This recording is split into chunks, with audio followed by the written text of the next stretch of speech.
You close the door behind you after another long day of performing normalcy. The silence wraps around you like a blanket you didn't know you were craving. You sit down. You don't turn on the TV. You don't scroll mindlessly. You just sit there, breathing. And then, without warning, something rises from deep inside you. A memory, a feeling, a conversation from 15 years ago that you thought you'd forgotten. It's not intrusive. It's not violent. It's just there, waiting, like it's been standing patiently in the corner of your mind, knowing that eventually you'd have the space to look at it. Most people don't understand this. They think solitude is about escaping the world. But for you, it's never been about escape. It's about finally having enough quiet to face what you've been carrying. This is not loneliness. This is not avoidance. This is not you hiding from life. This is your soul doing the work that can only happen in silence.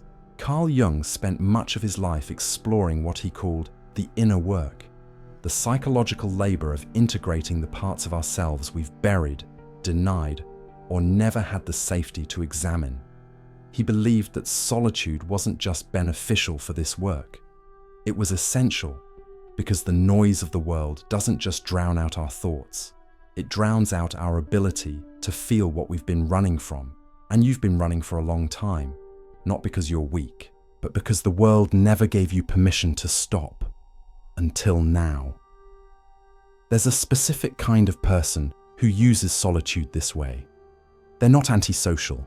They're not broken. They're not stuck in the past. They're archaeologists of their own inner life. They spend time alone, not to avoid people, but to understand why certain people hurt them, why certain moments still sting, why some rooms still feel unsafe, even decades later. They revisit old wounds, not to reopen them, but to finally clean them out. They sit with their younger selves, the ones who were criticized, dismissed, misunderstood, or abandoned, and they offer what no one else did: patience, presence, and permission to feel. This is not rumination. Rumination is when you circle the same pain without resolution, like a fly trapped against glass. This is different. This is intentional. This is you becoming the parent, the friend, the therapist you never had. You're not replaying the pain to punish yourself. You're revisiting it to understand it, to see it clearly for the first time, to separate what actually happened from the story you've been telling yourself about what it meant. Jung called this process individuation, the lifelong journey of becoming who you actually are, beneath all the conditioning, all the fear, all the roles you were forced to play. And it cannot happen in a crowd. It requires silence, space, solitude, a laboratory where you can take yourself apart and put yourself back together, piece by piece, without an audience, without someone watching, without someone judging, without someone telling you to just move on before you've even begun to understand what you're moving on from.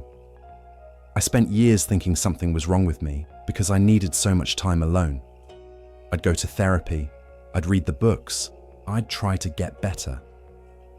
But every time I forced myself back into the world too soon, I'd feel it, that quiet, persistent pull back toward my own company. It wasn't depression, it wasn't fear. It was something else entirely. It was my psyche saying, "We're not done yet. There's still work to do." And the work wasn't out there in networking events or dinner parties or forced small talk with people who didn't really see me. The work was in here, in the memories I'd been too busy to process, in the grief I'd been too polite to express, in the anger I'd been too afraid to feel. Solitude became my laboratory, the place where I could finally stop pretending and start remembering. Not to torture myself, but to free myself. Because you can't heal what you won't feel.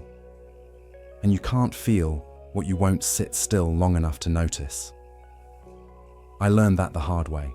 I learned that every time I rushed back into noise and distraction, I was just postponing the inevitable. The feelings didn't go away. They just waited, patiently, quietly, until I was alone again. And eventually, I stopped fighting it. I stopped apologizing for it. I stopped thinking there was something wrong with me for needing this time. I started seeing it for what it was: sacred work. Here's what most people miss about emotional healing. It's not linear and it's not loud. It doesn't happen in a single breakthrough moment where you cry, hug someone, and suddenly feel whole. It happens in fragments, in quiet realizations, in moments where you're folding laundry or staring out a window and suddenly you understand why you reacted the way you did to something that happened 20 years ago. It happens when you're alone and your mind finally feels safe enough to show you what it's been protecting you from. Rilke, the poet who spent much of his life in solitude, wrote extensively about this. He believed that loneliness was not a curse, but a gift, a space where the soul could finally speak without interruption. He wrote, "The only journey is the one within." And he was right, because the past doesn't live in the past. It lives in your body, in your nervous system, in the way you flinch when someone raises their voice, in the way you apologize for things that aren't your fault, in the way you shut down when you feel too much. Your body remembers what your mind tried to forget, and the only way to release it is to give yourself the time and space to feel it, name it, and finally let it go.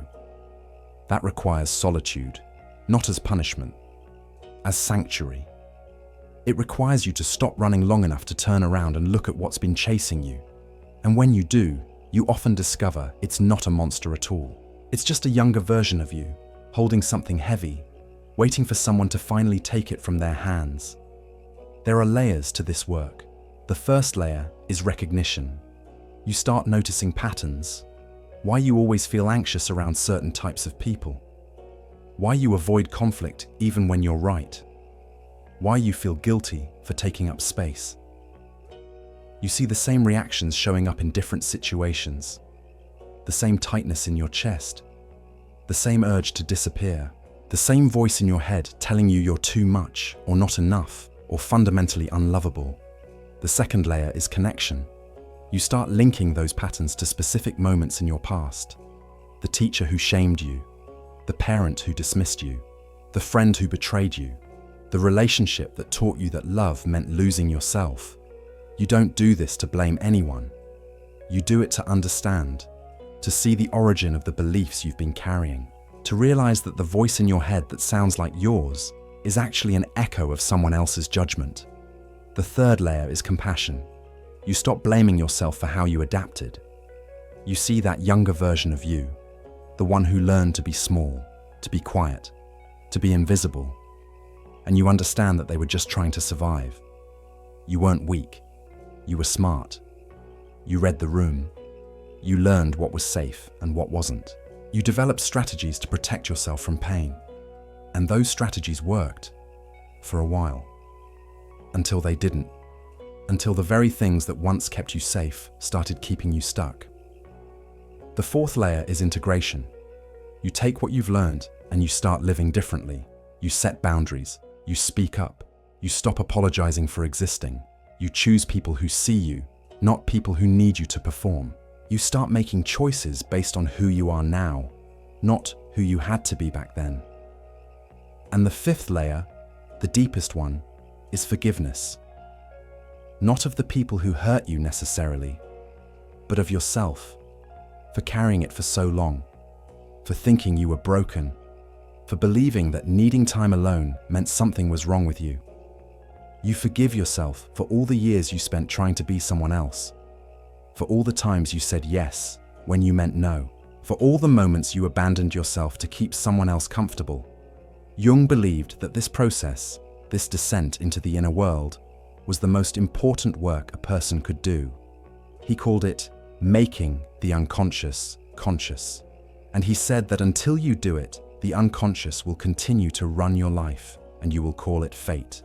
But when you sit with it, when you face it, when you give it the attention it's been begging for, something shifts. You stop being haunted by your past. You start being informed by it. You stop reacting from old wounds. You start responding from present clarity. This is why people don't understand you. They see you choosing to stay home and they think you're avoiding life. But you're not avoiding life. You're reclaiming it. They see you turning down invitations and they think you're depressed. But you're not depressed. You're doing the work that most people are too distracted to do. They see you sitting in silence, and they think you're lonely. But you're not lonely. You're finally in the kind of company that doesn't drain you, your own. Because here's the truth. Most people are terrified of being alone with themselves. They fill every moment with noise, with people, with distractions. Because if they stop, they'll have to feel what they've been running from. They'll have to face the parts of themselves they've been avoiding, the grief they never processed, the anger they never expressed, the shame they never examined. But you're different. You've stopped running, and that doesn't make you weak. It makes you brave. Rilke wrote, "Perhaps all the dragons in our lives are princesses who are only waiting to see us act, just once, with beauty and courage." Your past is not a dragon. It's a part of you that's been waiting for you to turn around and look at it with kindness. And solitude is the space where that finally becomes possible. There's a difference between solitude that heals and isolation that harms. Isolation is when you avoid the world because you're afraid of it. When you stay home not because you're doing inner work, but because you've given up on outer connection. Isolation is passive. It's numbing. It's scrolling for hours without remembering what you saw. It's sleeping too much or not enough. It's letting days blur together without meaning or movement.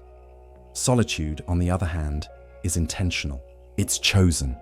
It's a space you create not to hide, but to process, to integrate, to become more whole. Here's how you know the difference. Healing solitude leaves you feeling lighter, clearer, more like yourself. You emerge from it with more capacity, not less. You feel more grounded, more present, more able to engage with the world, even if you choose not to do it constantly. Harmful isolation leaves you feeling heavier, more stuck, more disconnected from yourself and others. You emerge from it more numb, not more awake. You feel more afraid, more convinced that the world is unsafe, more certain that you're better off never trying again. Healing solitude is active. You're journaling, reflecting, sitting with emotions, making connections, having realizations. You're asking yourself hard questions. You're feeling things you've avoided. You're crying or raging, or finally letting yourself grieve what you lost. Harmful isolation is passive. You're scrolling, numbing, avoiding, distracting, waiting for something external to change. You're not processing. You're postponing. You're not healing. You're hiding. Healing solitude is temporary. You go inward to do the work, and then you come back out, more grounded, more boundaried, more able to engage with the world on your terms. Harmful isolation is chronic. You stay inside not because you're healing, but because you've lost the belief that anything out there could ever feel safe or good. If you're reading this and you recognize yourself in the first category, you're not broken. You're doing exactly what you need to do. If you recognize yourself in the second category, that's okay too. It just means it might be time to reach out, to find a therapist, a group, a single person who gets it, not to fix you, but to remind you that you're not alone in this.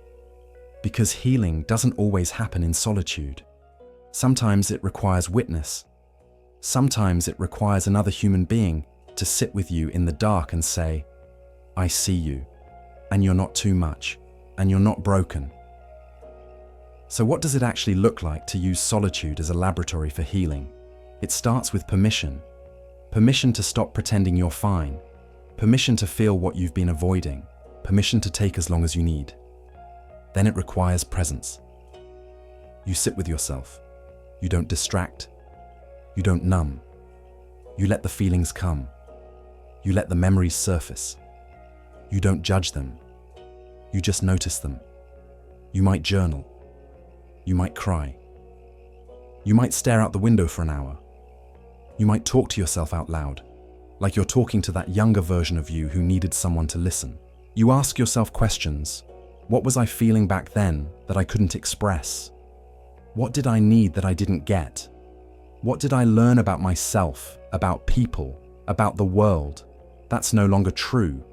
What am I still carrying that I'm ready to put down? You don't rush it. You don't force answers. You just create the space for them to emerge. And slowly, over time, things start to shift. You stop flinching at certain memories. You stop feeling shame about certain parts of your story. You stop believing that you're too much, or not enough, or fundamentally unlovable.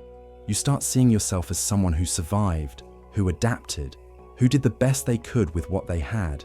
And that changes everything. It changes how you talk to yourself. It changes what you're willing to tolerate from others. It changes what you believe you deserve. It changes your relationship with your past. You stop seeing it as something that ruined you. You start seeing it as something that shaped you, and something you can finally, gently put down. Jung believed that the goal of life wasn't to become someone new. It was to become who you always were, beneath all the layers of conditioning and trauma and fear. He called this your true self. And he said that the only way to reach it was through the inner work. The slow, patient, often painful process of facing what you've been avoiding.